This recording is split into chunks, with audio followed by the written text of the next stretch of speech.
Americans make up around 4% of the world's population, and yet they control over 25% of the world's wealth.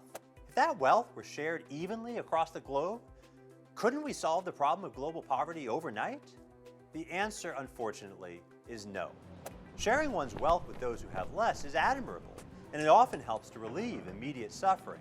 But just sharing existing wealth will never be enough to lift billions of people out of poverty in a sustainable way. To understand why, we need to look at history. This chart shows how world GDP per capita has changed from the earliest recorded history until today. In other words, it's a shorthand way of seeing the wealth of the average human being over time. Now, there are two things we can learn from this chart. The first is that the extreme poverty we see today is not just a modern affliction. For the vast majority of people throughout most of human history, extreme poverty has been all they've ever known, and all their children would ever know.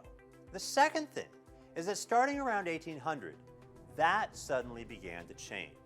We're living longer, healthier lives and seeing fewer of our children die.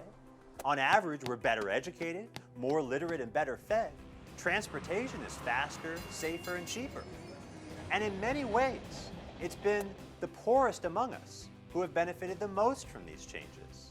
What's made life so remarkably better for the poor wasn't welfare or charity. No matter how you redistributed it, all the wealth in the world in 1800 wouldn't be anywhere near enough to give us the standard of living we enjoy in developed countries today. What happened was the creation of new wealth on an enormous scale. In other words, economic growth. That's why we're living better lives than our ancestors today. And that's why the number of people living in absolute poverty has plummeted, not just in the last 200 years, but in the last 20.